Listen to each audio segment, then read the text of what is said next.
back to Studio 44 in our show Underdogs. Today is going to be fun. Okay, today I have the privilege of introducing you to Dave and Robert with R.E.L. Band. Guys, welcome to the show. Thanks for having us. Yeah. Yes.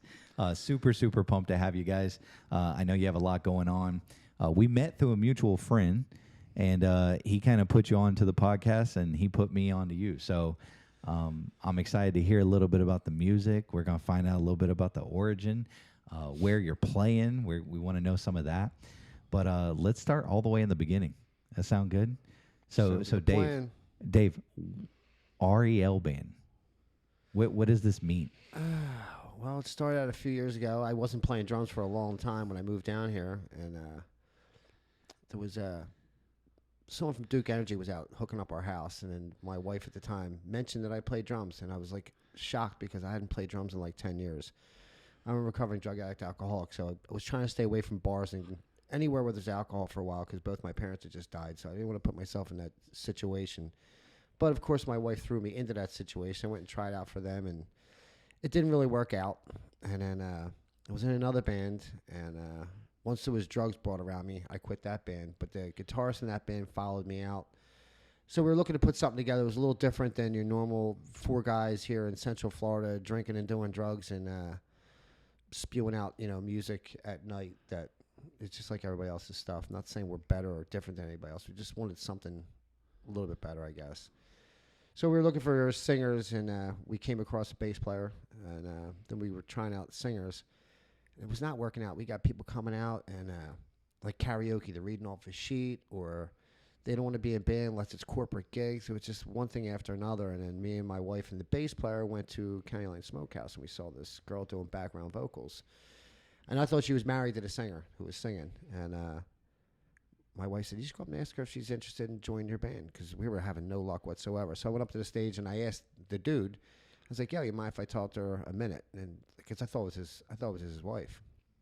So I spoke to her and I asked her if she was interested, and she said she might be interested. And I gave her a heads up, like, come on out and try out. I know I live in the middle of nowhere. You're going to be coming out to, strangers, three guys in the, Cala National Forest. It might be scary to you. My wife will be there.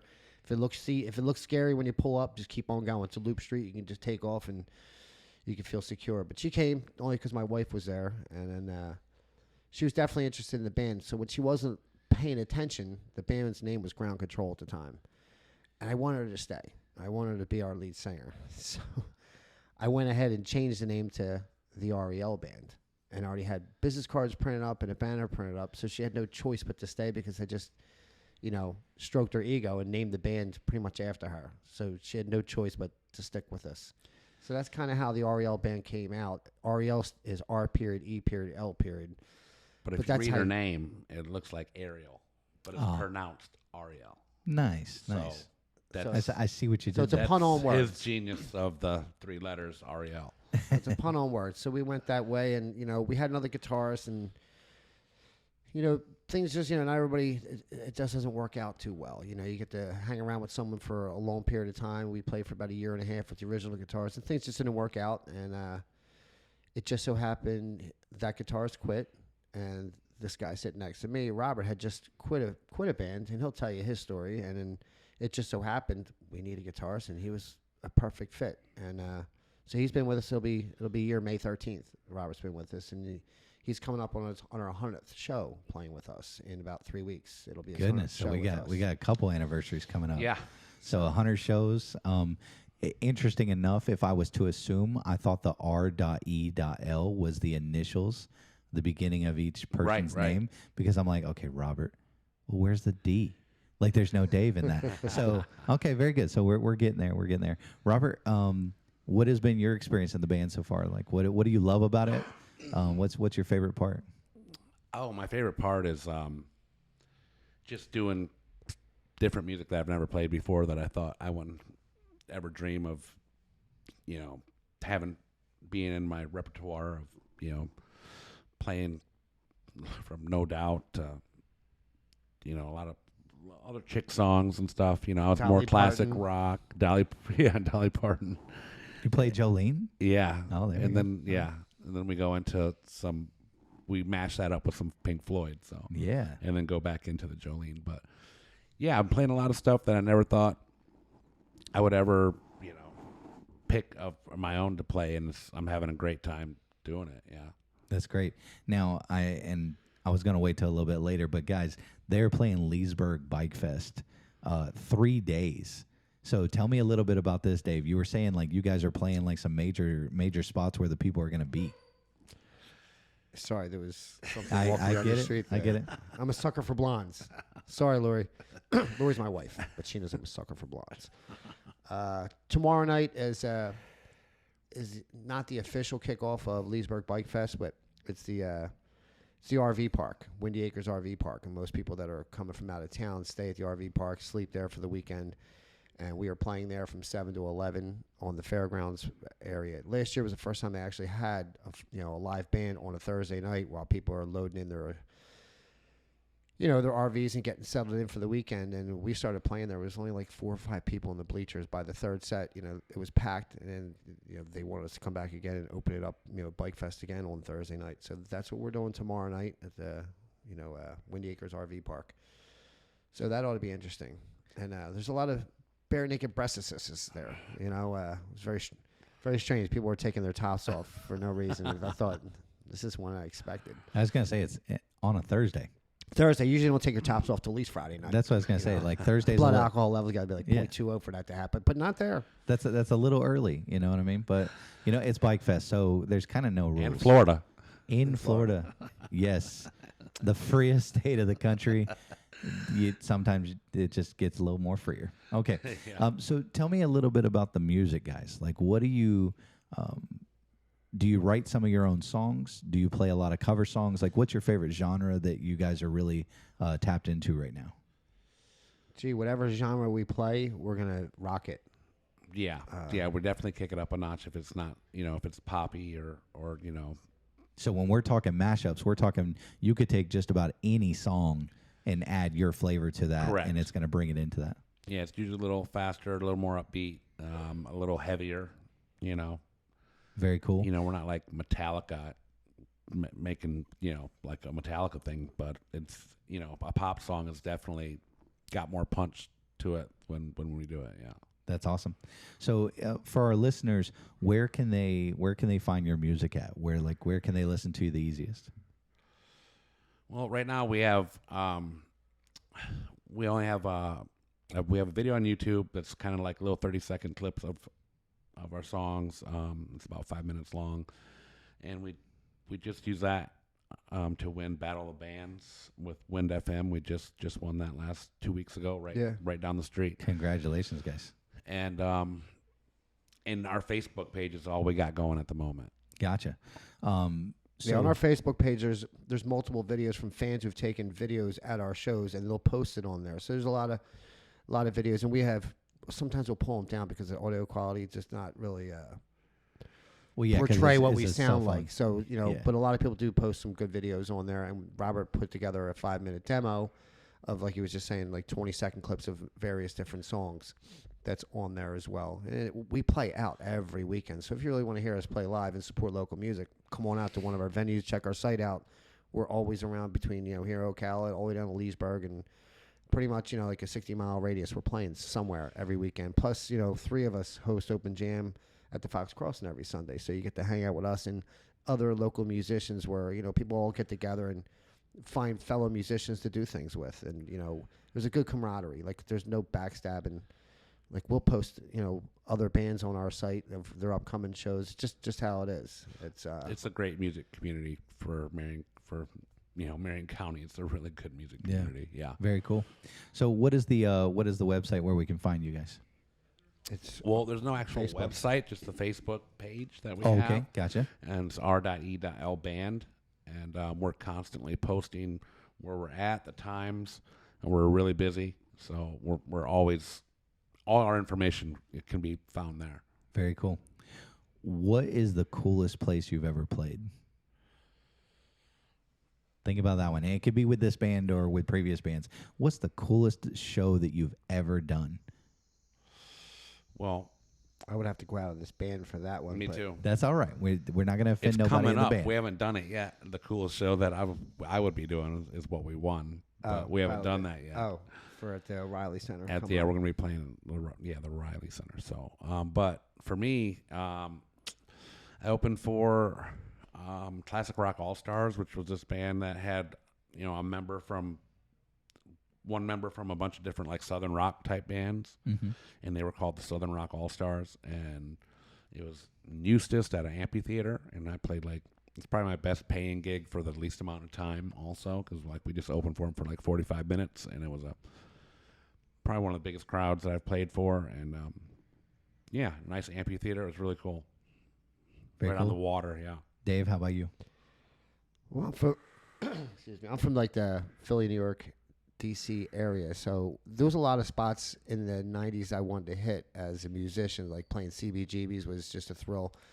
Not the best place, but bands like Blondie and the Cars in the 70s played there, and a lot of other popular bands in the 80s and 90s. So I got to play there. A lot of other places in New York City I got to play, and my band at the time we played on the Budweiser soundstage for the Pennsylvania State Fair, so we got to cruise around the state and play and open up on it. Not used to having all the modern technology and mic drums and having roadies and text set everything. I just show up like a rock star. That was pretty cool.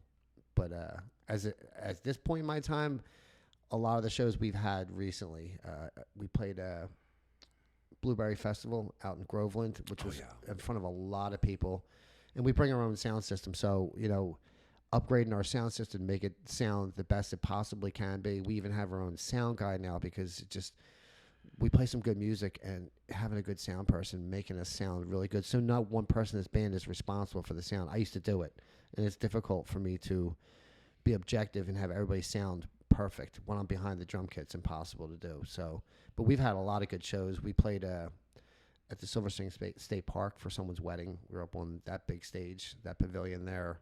Prior to Robert coming in, the band was one of our avid fans that come to all our shows, Greg and Karen. They got married there, and they asked us to play, and that was pretty awesome playing there, setting up and playing.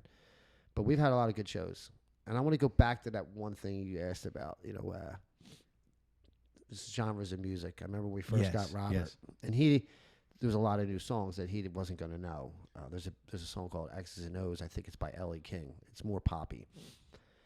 And we're outside the Charlie Horse, and I'm like, "Are you sure you're gonna get this?" And he's sitting out in his van, learning the songs as he's going for the show we're getting ready to play. He had 4 days' notice to come up with 44 songs to play with us, and he's out there and he's jamming on his tiny little ukulele thing out in his van, practicing. I'm like, "This is gonna be a shit show." He's learning it right now, and he comes in and he nails it. And it was just, I'm like, this is gonna be a perfect fit, and because me and him are actually here, me and him have gotten along, and he's definitely been a perfect fit. A lot of people are like, nah, he only likes to do blues, and you're never going to get him to commit to doing different things. And surprisingly, he fits perfectly. And I was very blues and classic rock based in all my other bands that I had been in, and it was kind of like balls to the wall guitar all the time.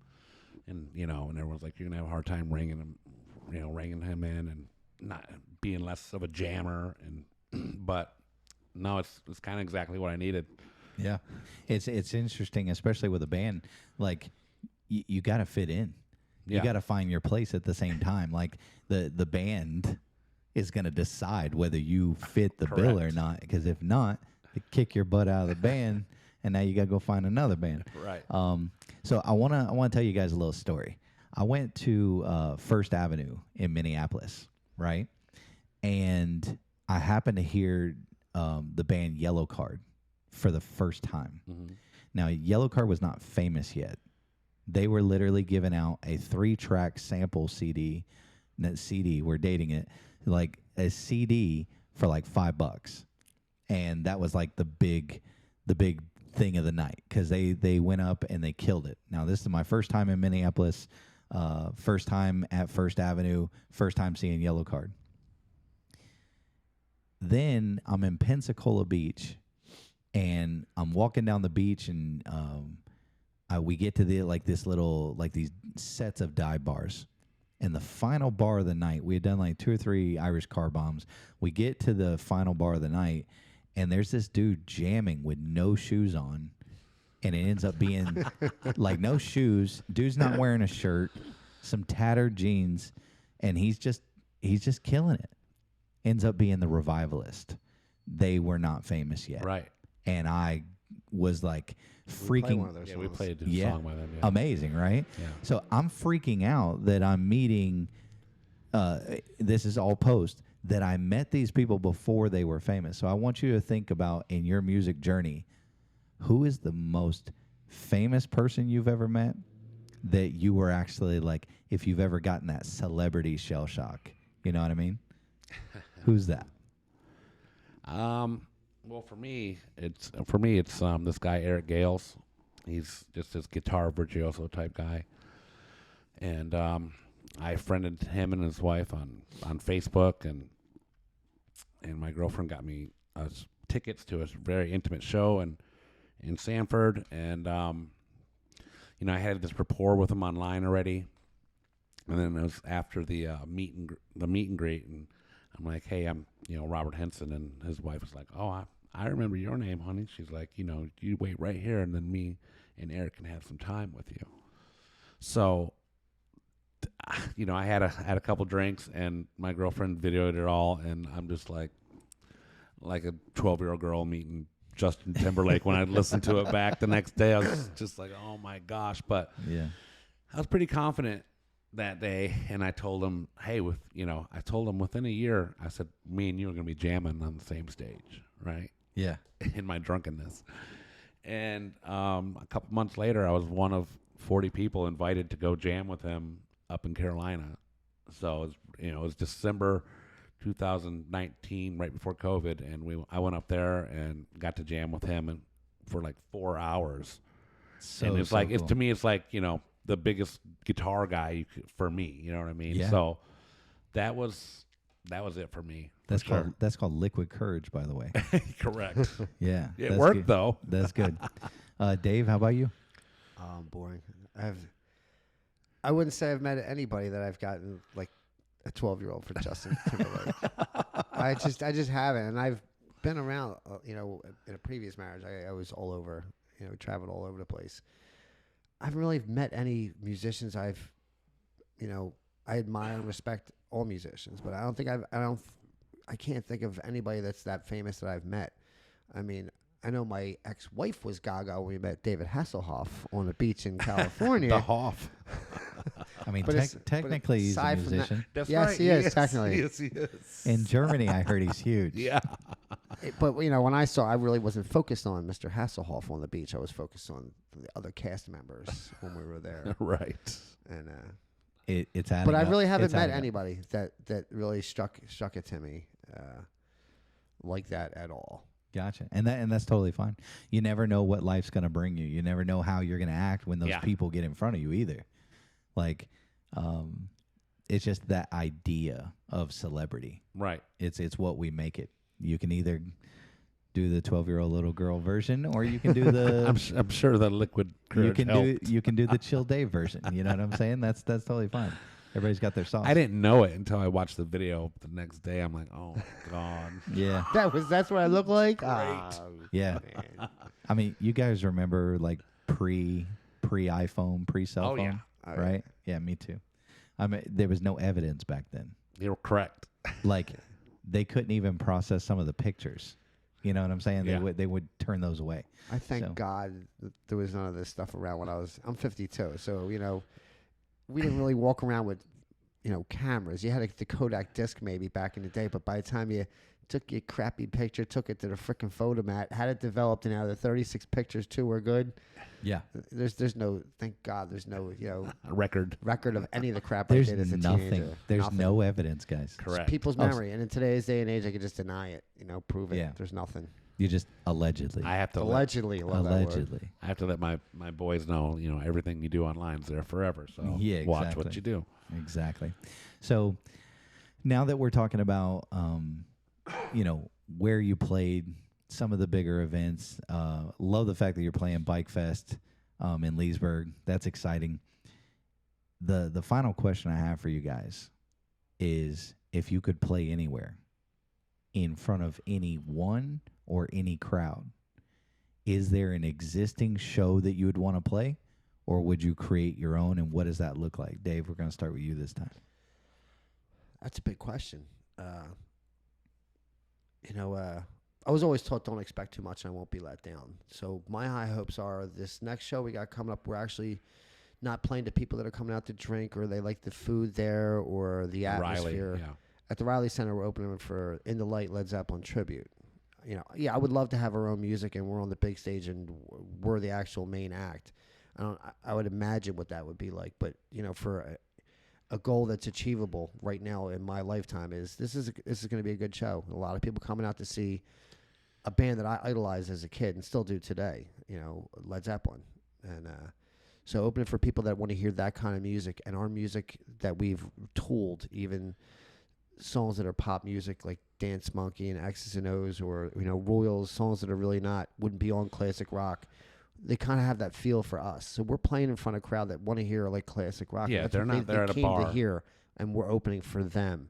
So that's going to be an exciting, awesome feeling for me and the rest of us because we've been together a while. Even though Robert, it's been a year, it feels like he's always been with us. It's an awesome fit, and I can't say it again. We all get along like family. Like Robert's over at my house, or any one of the members come over to my house. They're friends with my wife.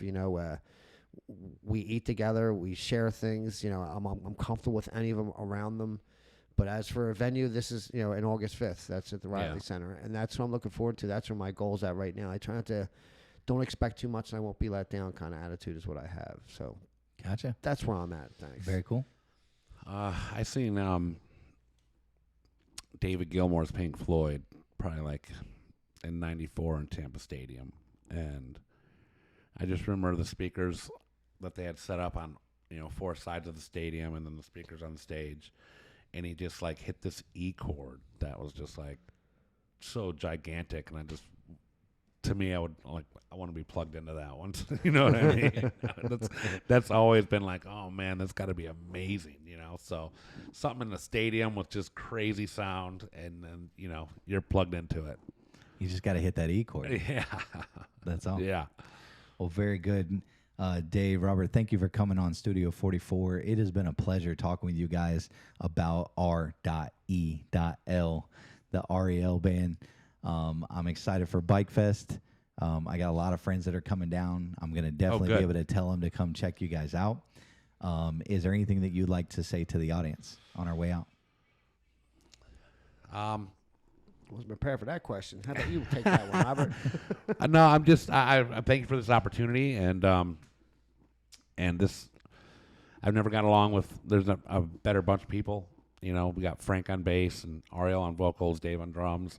We got Steve on sound, and Lane on merch, and they're just all great people to be around and people that I look up to and love to be around. So that's awesome. Couldn't have said better myself. Me neither. I hope you guys have a great day. Thanks for watching, and take care.